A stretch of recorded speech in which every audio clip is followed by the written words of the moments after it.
Good morning. Good morning. Good morning.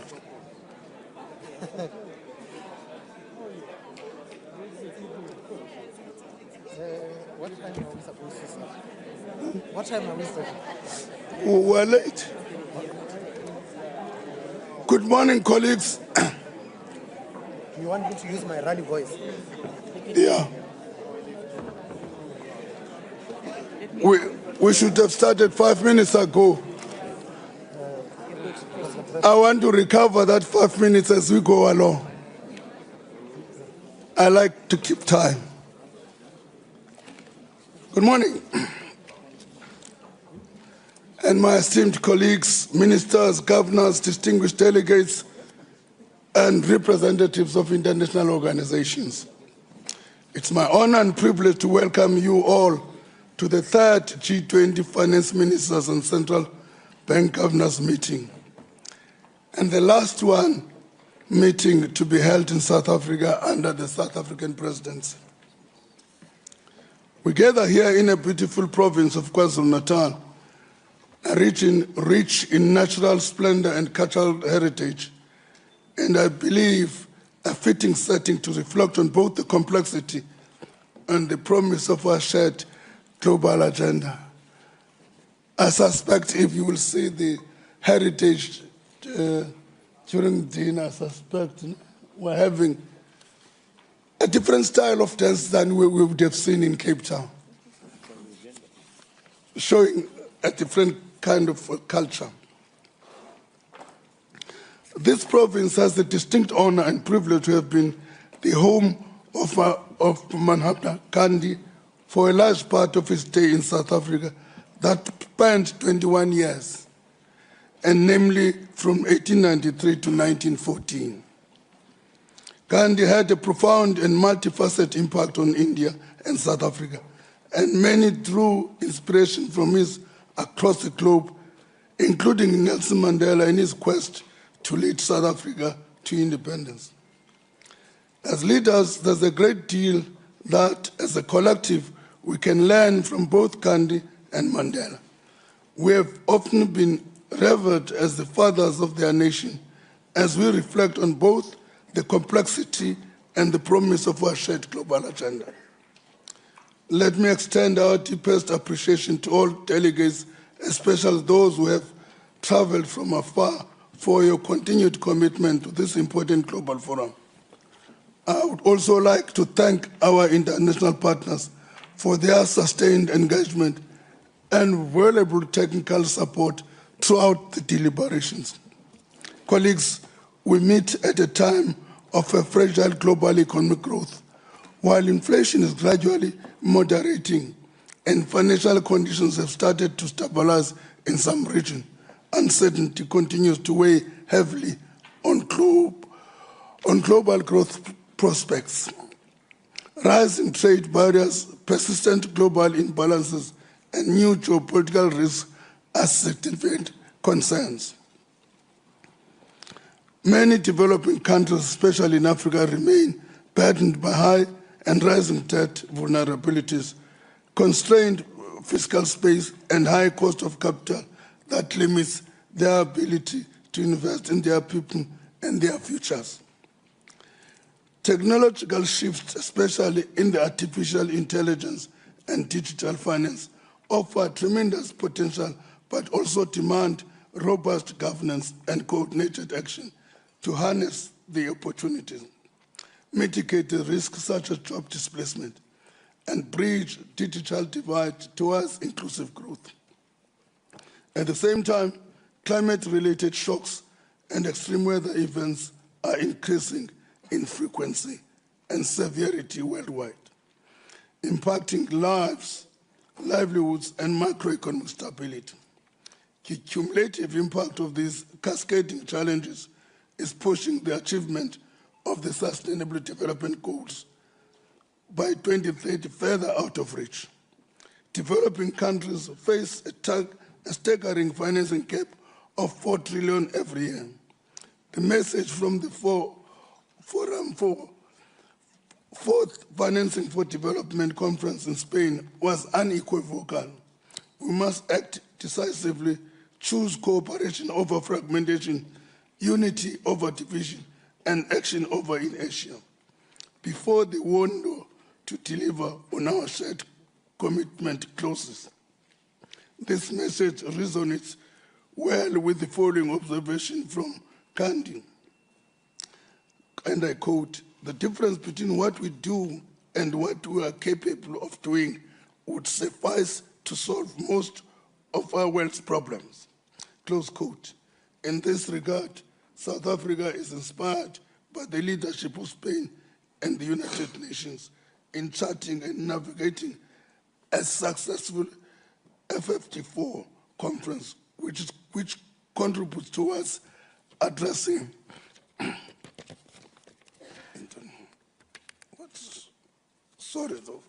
addressing the SDG finance gap, an issue which is critical for Africa, low-income countries in other regions, and for small developing states, including small island states. In the face of these complex challenges, the G20 must remain a source of strategic global leadership, cooperation, and action.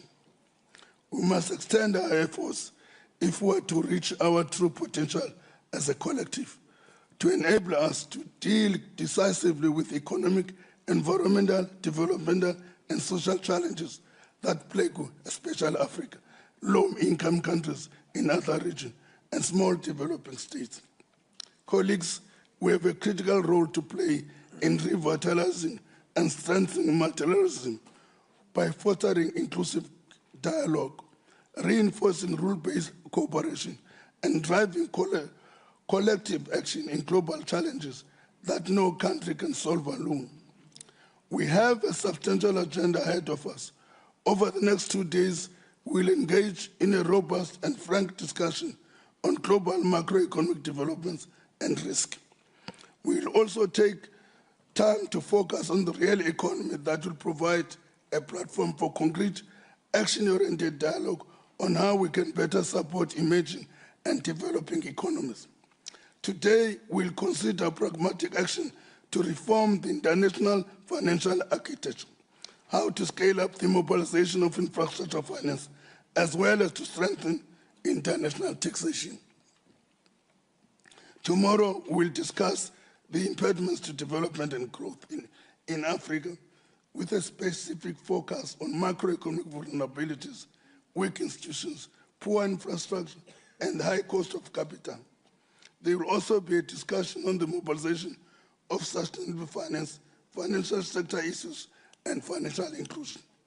Let us approach these discussions with open minds, collective purpose, and a determination to deliver progress. The need for bold, cooperative leadership has never been greater. I thank you, and I look forward to a productive and forward-looking set of discussions over the next 2 days. Thank you. Over to you, Governor.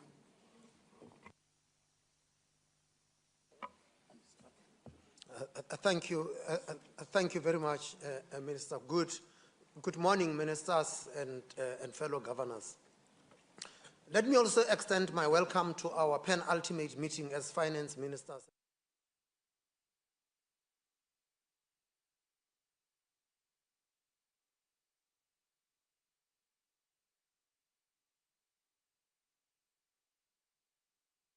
Global growth forecasts have been revised lower, and risks to the outlook are tilted to the downside.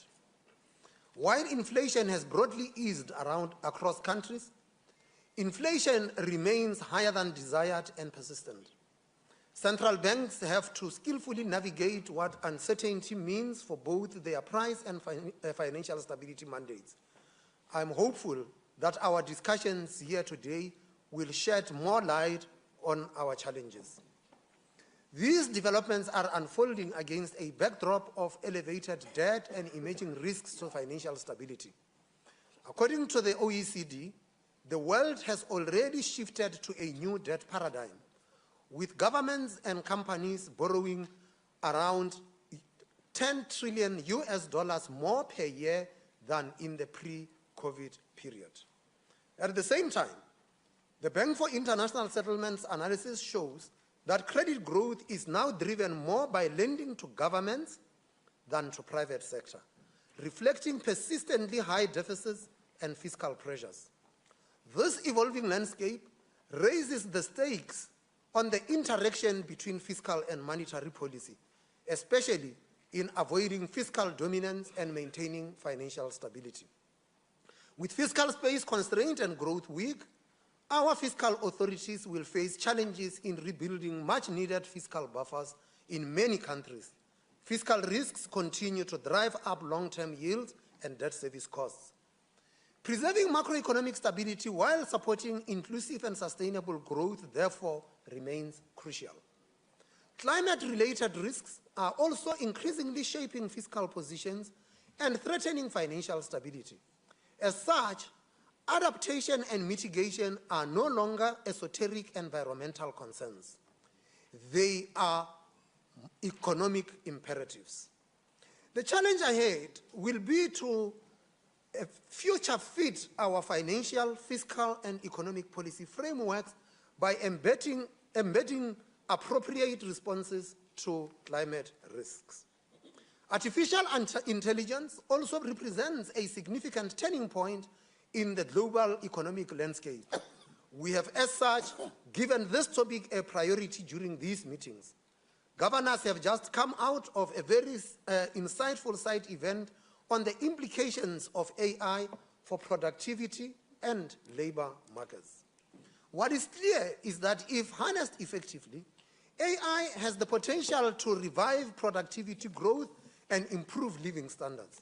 However, as policymakers, our challenge is not simply to catch up, but to ensure that this shift does not deepen inequality or destabilize already fragile labor markets.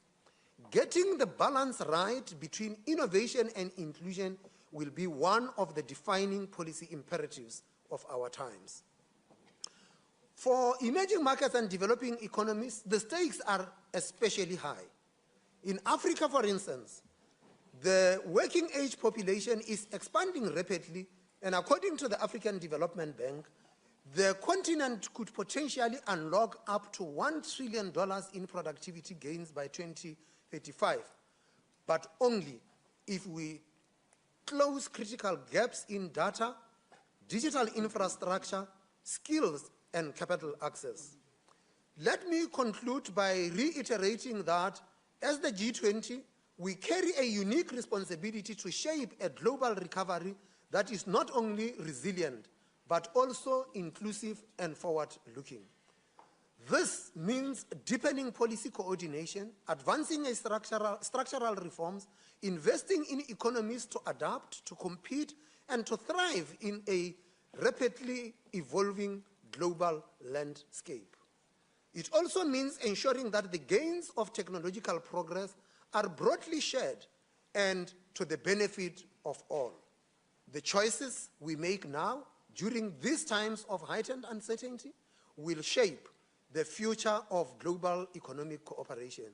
I look forward to a rich discussion. For now, we have got guests who have enjoyed very much our side events this morning, and they have so much enjoyed the opening remarks that we have had, and we will now ask you to take leave of us. Zakis, take your people.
általában jobban közelebb vagyunk. Elmenjek a két csónak között? Ő is ott menjek a két csónak között. De itt maradhatok mellettük, csak abban a távolságban.